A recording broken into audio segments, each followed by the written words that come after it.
Coke Zero, now more delicious. Woo, yeah. What do we got here? Well, this looks like a well. Well, it is. Oh my goodness.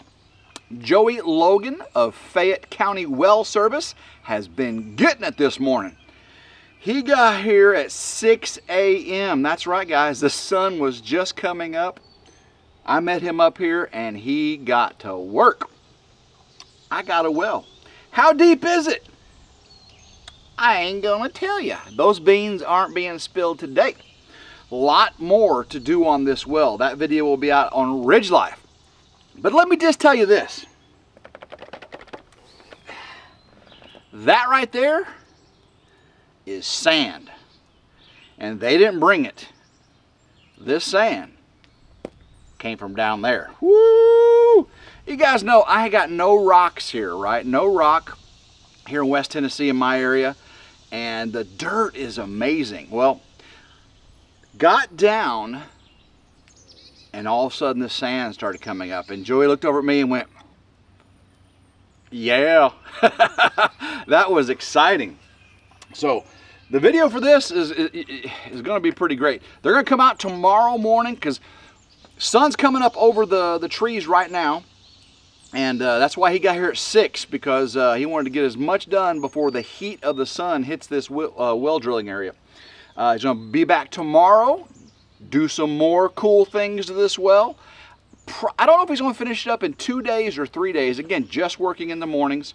But I am super, super excited.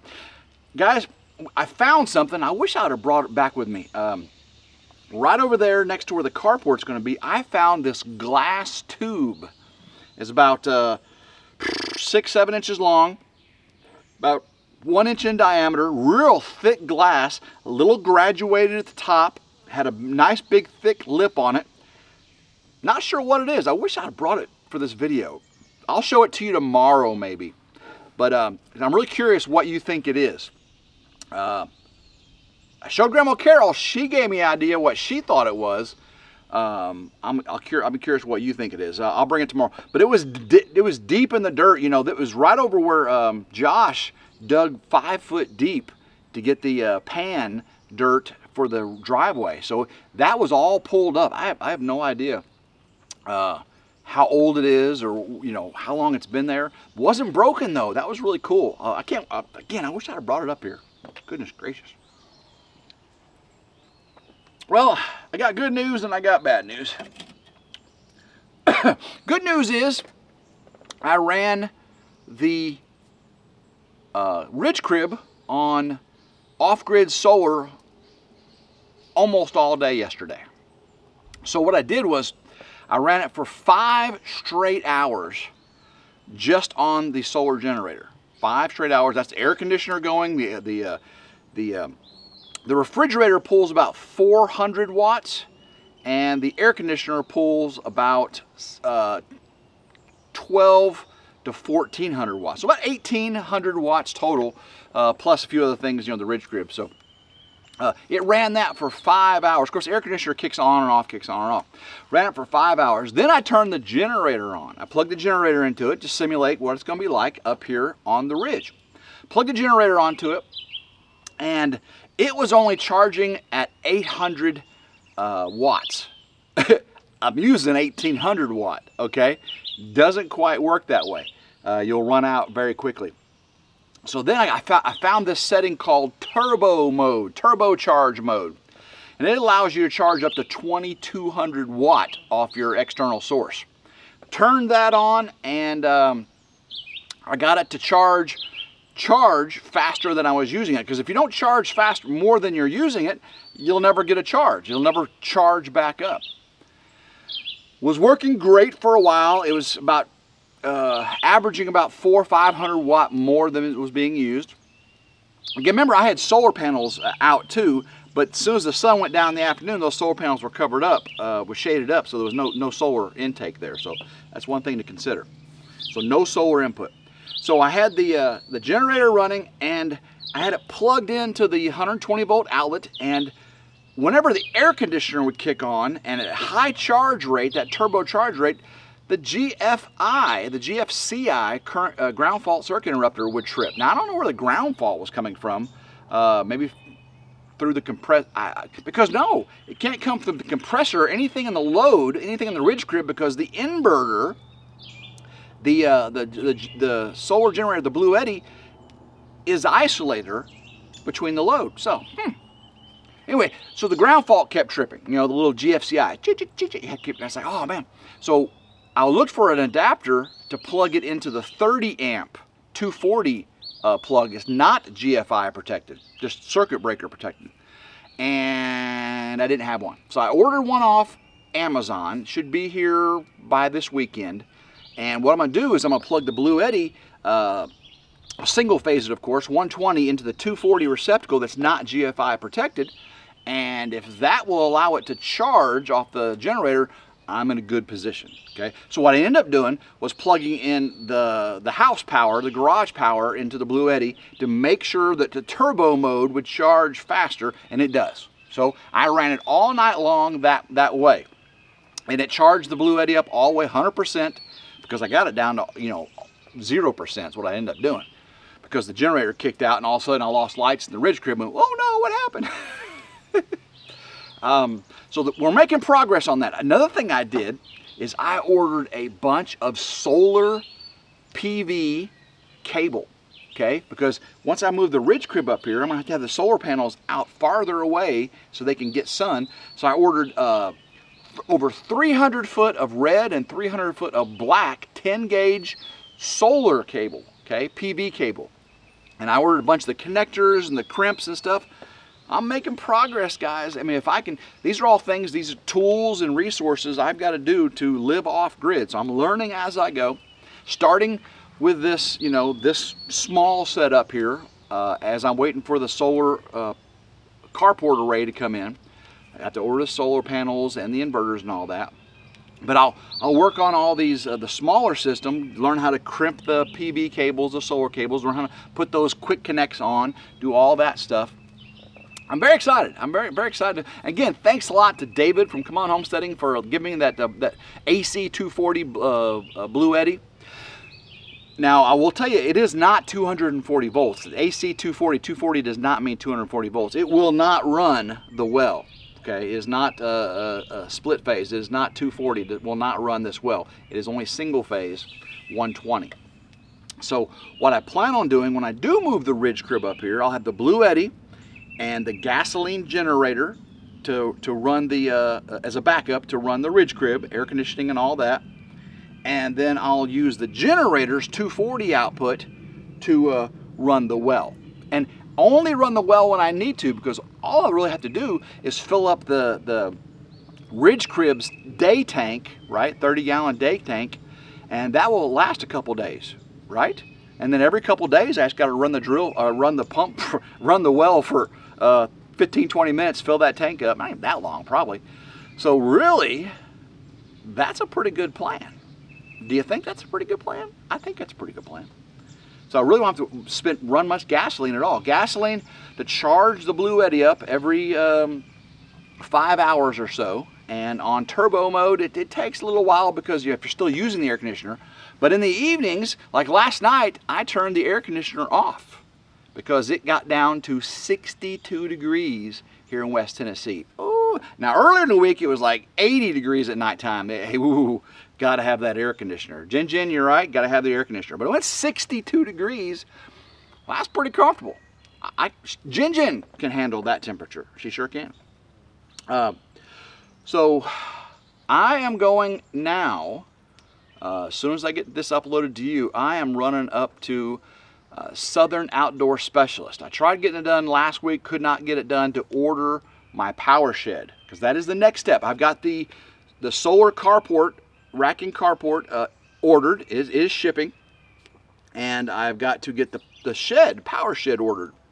And I'm excited to get that video out to you, because I'm going to go up there and show you each feature of the sheds that I want. I'll go through their lot and show you the features that I'm getting on my shed, show you the layout and all that kind of stuff. You know, there's not one up there like mine. Mine is custom. And then I'm going to also sit down with a salesman, go over the ordering process, and tell you how much it cost, okay? Because that's what I do here. I totally transparent. The only time I can't tell you what something costs is if the vendor or supplier doesn't want me to tell you, okay? And so far that's only happened one time because they were generous and cut me a deal, and they didn't want everybody to know how generous they were. So, and thank you for that.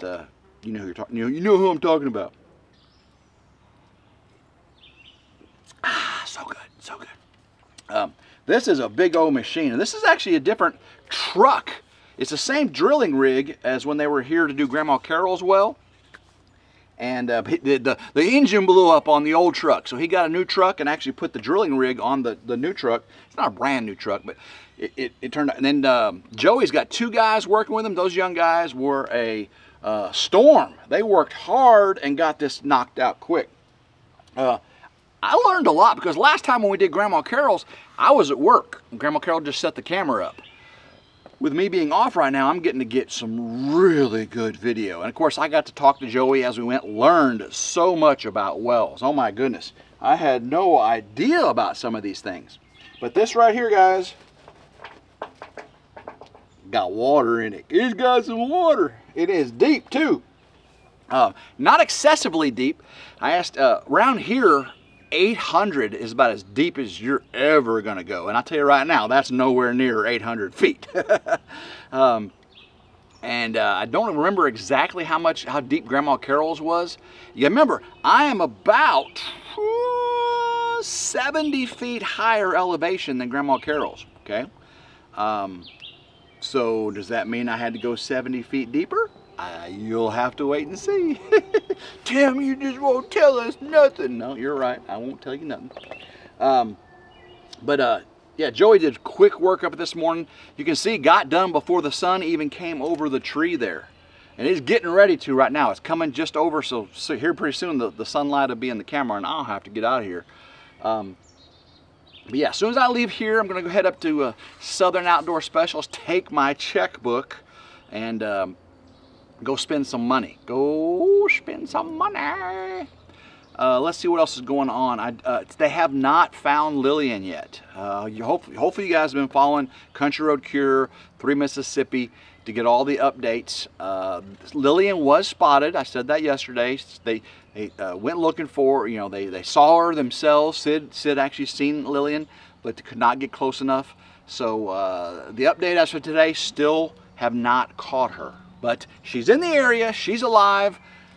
Fingers crossed, lots of prayers that she will get hungry, get tired, and come up to someone to get captured and taken home. And I did offer, if Sid and Mike do find them, if they bring me Lillian, I'll take Lillian over to Country Road Cures from here. It's about 2 hours to 3 Mississippi from here. And then it's about 4 hours to the 41.36 from my house. So not a problem. I would definitely do that for my friends over there at Country Road Cure. I have got to get grass growing here on the ridge because there are about 3 areas that are pretty steep. And we got a gully washer of a rain the other day, and you can start to see where some erosion is taking place. And I need to get a handle on that. I need to get it smoothed out. I need to get some lime down, some fertilizer, some seed, and get some straw over those steep slopes. I got to get that done. So that's another thing on the list. Get the shed ordered and as soon as the well gets done, get some grass out here. I'll have water. I'll have water to wet things down a little bit. Of course, this is 2 acres. I'm not going to be watering 2 acres. But I can do a couple areas that are close. So that would be pretty cool. So, all right, guys. I don't know how long this one's been, but it has been a fun one. And I'm excited. I am super, super excited to get this well done. It is moving very, very quickly, don't you think? From as soon as I started doing the land clearing, you've gotten the videos, the 7 videos. Hopefully you've seen all 7 videos of the land clearing all the way up to getting the gravel done. The next one, of course, is the well in this series. And here in a couple of weeks, I'll probably do a beginning raw land to foundation prep video. Put it all in one video. That way a lot of new subscribers can just see it all in one video. I'll make it in an hour. You know, there were like 40 minutes to an hour minute videos. I'll get a 1 hour video out of a time lapse and a lot of basically a synopsis of it. And do the same thing once I get a lot more progress. Once I get the shed going, get the shed completed, solar panels on it, on the carport. Goodness gracious, guys, it's just happening. It's just happening very, very quickly. I'm excited. My plan is to have the carport up with solar panels on it, the shed here with solar power equipment in it, the ridge crib up here, the well, and get the foundation done by fall. That way when winter gets here, I've got the foundation laid, literally, and ready to hit the ground running in springtime. And I still got, there's more things I can get done too. Of course, the barn and fencing, and you know, I definitely like to do fencing when it's cool outside. So much can be done before the actual walls of the house go up. Of course, getting the foundation in is the first step to that. Okay. All right, guys, until next time, I hope everyone has a blessed day. Keep rambling and go Ridge Life.